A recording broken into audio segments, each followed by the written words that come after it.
The traditional view, which follows the biblical account, says that David and Solomon ruled a powerful kingdom in the 10th century BC. Buried deep inside ancient archives, hidden for centuries beneath layers of forgotten history, lies what may be one of the most mysterious texts ever associated with King Solomon.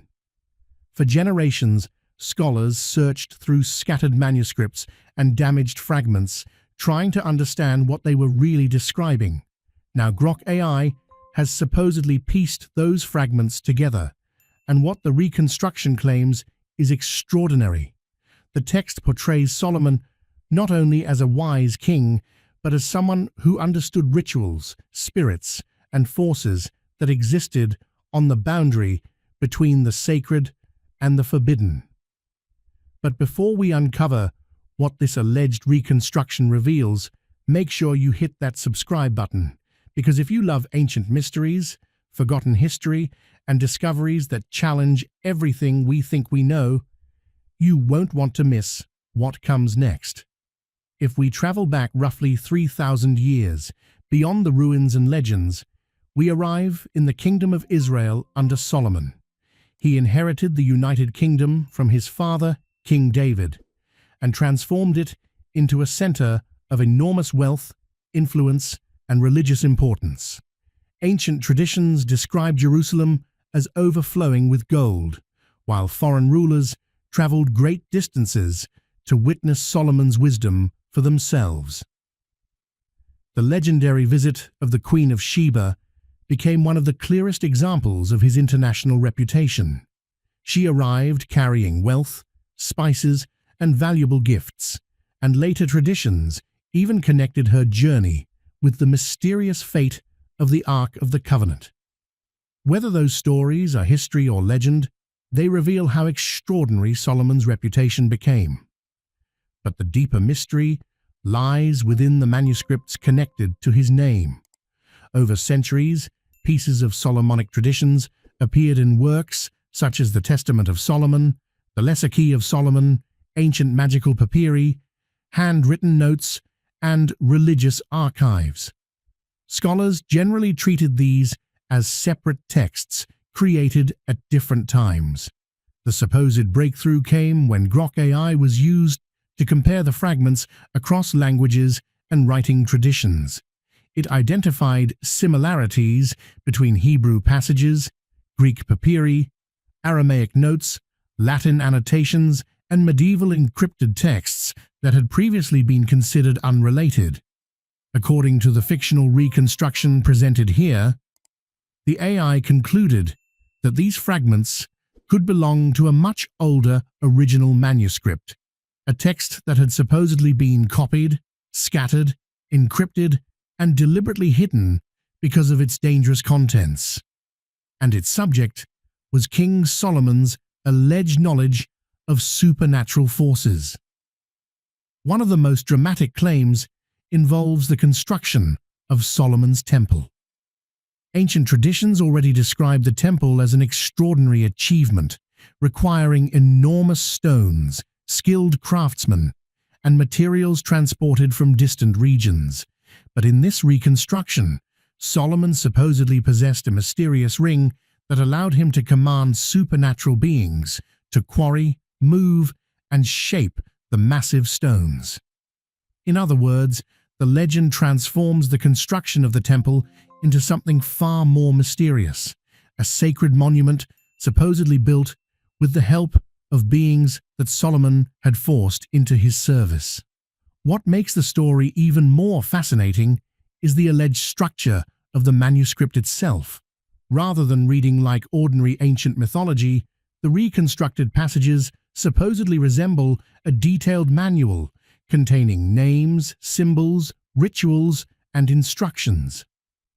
Grok's language analysis is described as comparing Hebrew, Aramaic, Greek, Latin, Syriac, medieval ciphers, and damaged manuscript fragments to identify connections that would be extremely difficult to detect manually. The AI supposedly reconstructed missing sections by analyzing linguistic patterns and comparing them with thousands of years of written material. In this telling, what humans saw as disconnected fragments became pieces of one enormous puzzle.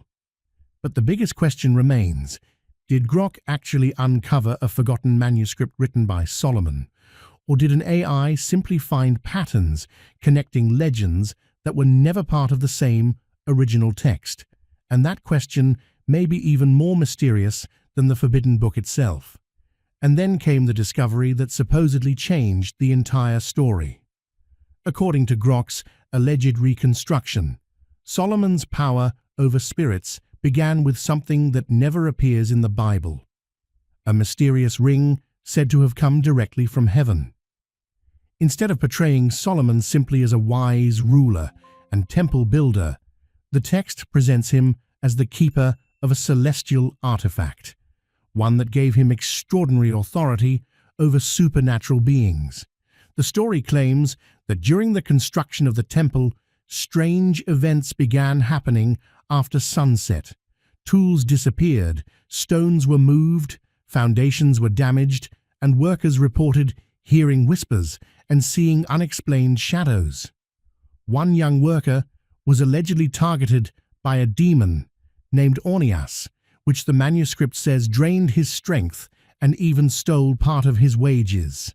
Fear spread through the workers, and Solomon realized that ordinary authority would not be enough to stop an enemy no one could see. Desperate, Solomon supposedly turned to prayer. What followed, according to the text, was a terrifying vision of the archangel Michael. Instead of appearing as a peaceful heavenly figure, Michael was described as radiating an overwhelming light, with a voice compared to thunder.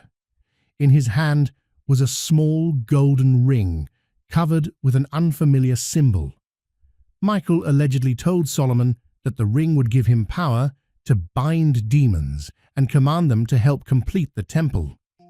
When Solomon awoke, the ring was supposedly lying in his hand. He immediately tested its power by confronting Ornias and speaking the demon's true name. According to the story, the creature was suddenly forced into submission. But Solomon didn't stop there. He supposedly commanded the captured demon to use the ring to bind another spirit, then another, and another. What began with one demon eventually became a hierarchy of 72 spirits, each allegedly forced to reveal its name, abilities, weaknesses, ruling angel, and binding symbol. The manuscript then takes the legend even further. These spirits were supposedly ordered to work for Solomon, helping move enormous stones, transport materials, refine metals, and assist with the construction of the temple. What appears in the story as an impossible ancient building project was therefore transformed into something far darker, a kingdom where Solomon allegedly commanded an army of supernatural beings. But if this mysterious manuscript really existed, the biggest question would be simple.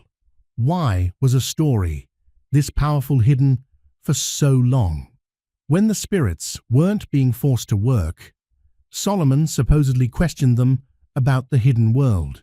According to the alleged manuscript, they revealed secrets involving alchemy, medicinal herbs, hidden treasures, astronomy, and even the unseen structure of the universe.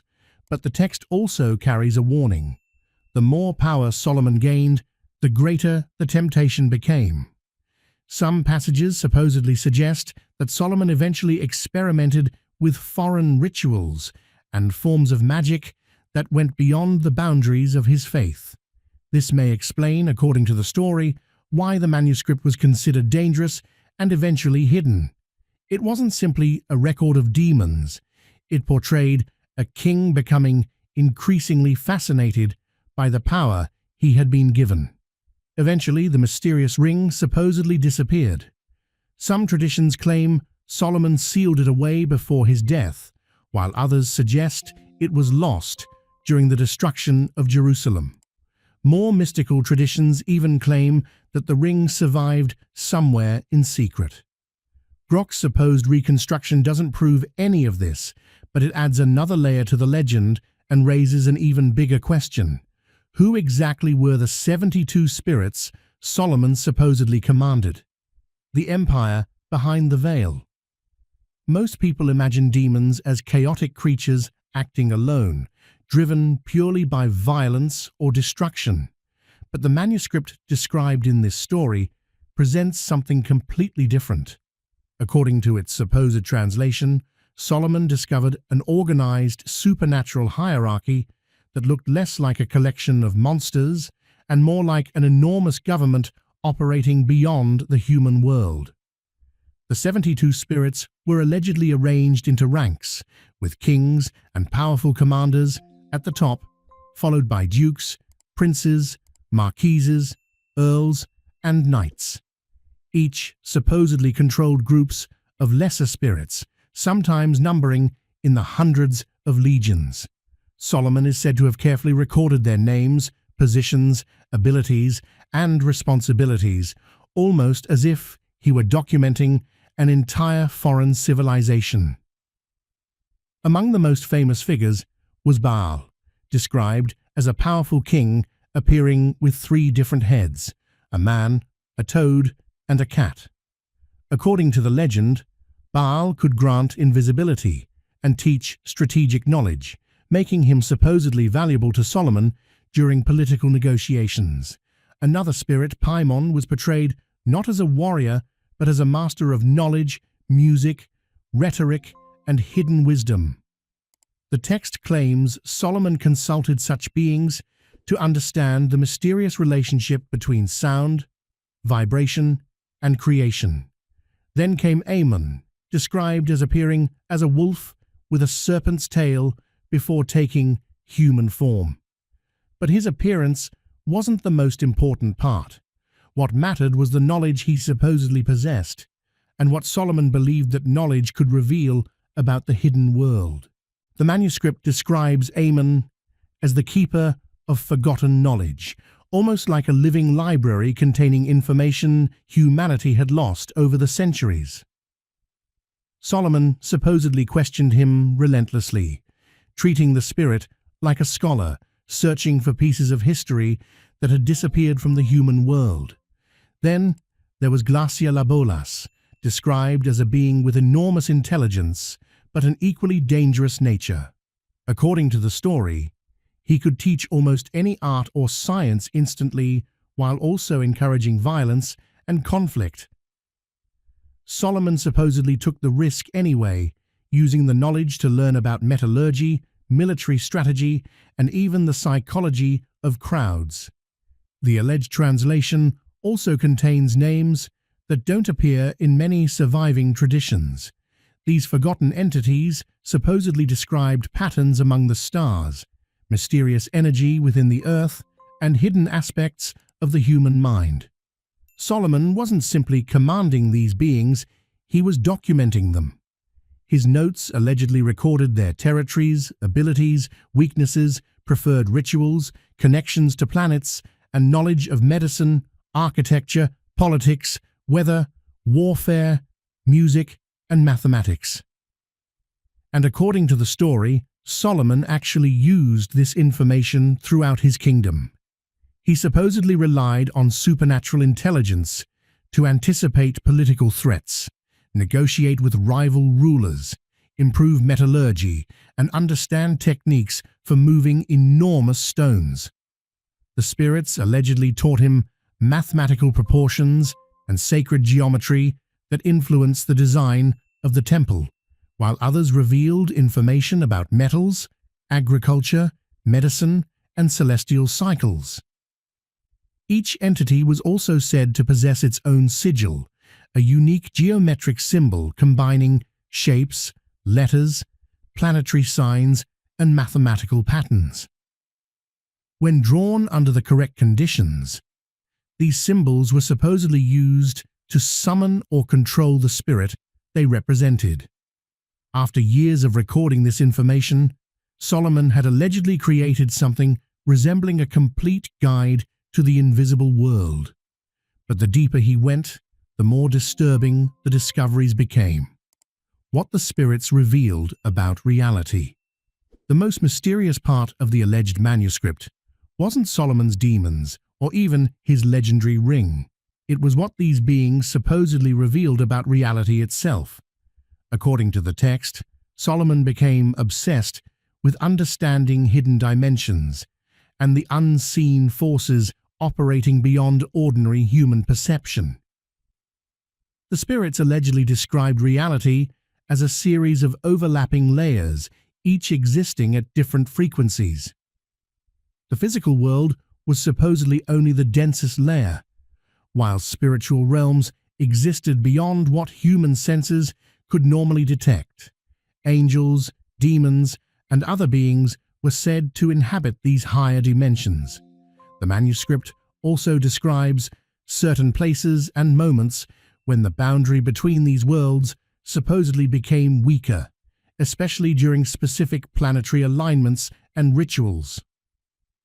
Solomon allegedly questioned the spirits about how these realms worked and recorded their answers as the laws of the unseen. The story then takes an even stranger turn, claiming that Solomon's temple was designed to interact with these hidden dimensions. Its measurements, chambers, materials, and rituals were supposedly arranged to stabilize the connection between the physical and spiritual worlds. The Holy of Holies and the Ark of the Covenant were allegedly part of this system, functioning as an anchor between the two realms. The spirits supposedly told Solomon that human consciousness could also extend beyond the physical body. Dreams, intuition, and unexplained sensations were described as brief moments when the mind supposedly touched another layer of reality. According to the manuscript, Solomon eventually learned to control this ability through something called spirit sight. But the spirits warned him that entering these realms without preparation could lead to madness, psychological collapse, or encounters with entities that might follow a person back. And that leaves the biggest mystery of all. If this knowledge was truly so powerful and dangerous, who decided humanity wasn't ready for it, and how was it kept hidden for thousands of years? Solomon's hidden legacy. Short ending. The alleged teachings of Solomon may not have vanished at all. They were copied, altered, and absorbed into later mystical traditions, leaving traces across Western occultism, Freemasonry, ceremonial magic, Kabbalistic thought, and modern esoteric practices. His temple became a symbol of hidden wisdom, while rituals, sacred names, circles, and spiritual hierarchies continued appearing in traditions centuries later. Whether these ideas truly originated with Solomon or were created by later writers inspired by his legend remains impossible to prove. And that leaves us with the ultimate mystery. Was Solomon really communicating with supernatural beings, or did generations of storytellers transform ancient mythology into something far more mysterious? Perhaps the truth was never hidden in the book itself, but in the legend surrounding it. Where myth and history collide, not everyone accepts the story as genuine, and that's understandable because some parts of the manuscript become extremely strange. One example involves Solomon's encounter with the demon Ephippas. When Solomon supposedly asks which angel can defeat him, the demon gives an answer that sounds remarkably similar to Christian theology, describing a future man born of a virgin who would eventually be executed on a cross. Then the Greek influence becomes impossible to ignore. Solomon supposedly encounters 7 female spirits who describe themselves as beings connected to the stars and Mount Olympus, strongly resembling the Pleiades, the famous 7 sisters of Greek mythology.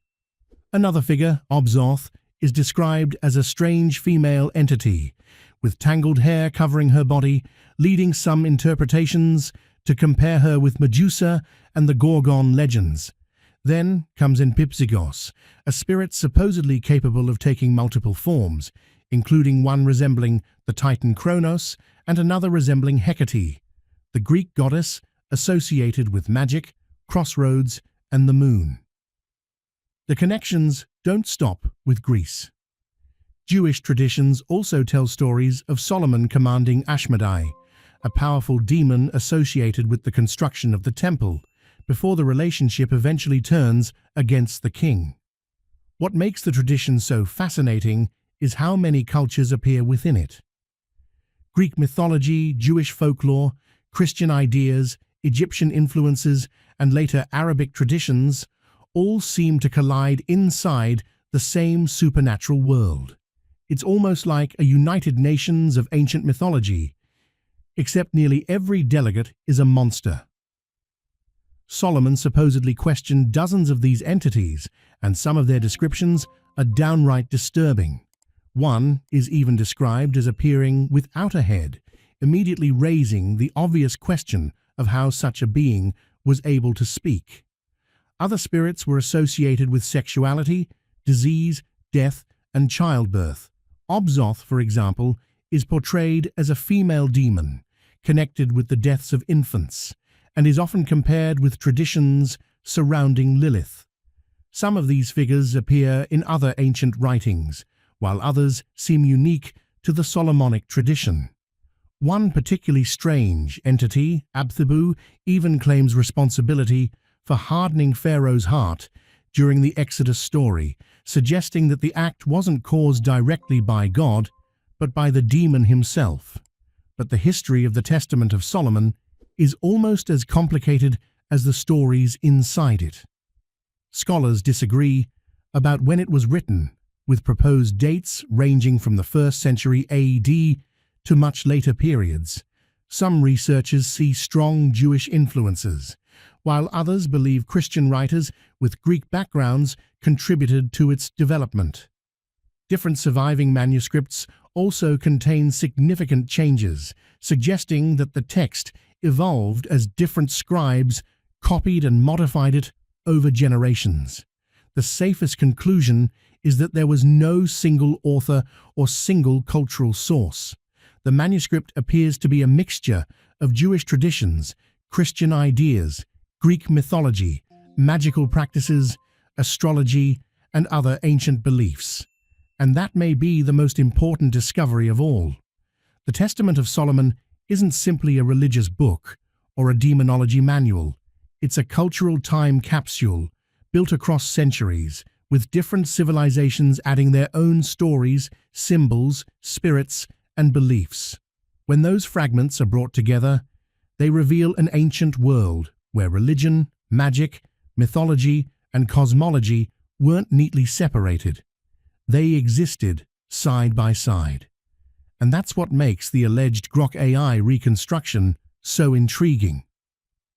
If even part of this reconstructed material preserves genuine ancient traditions, it could change how we understand Solomon, ancient religious thought, and the supernatural world people once believed surrounded them.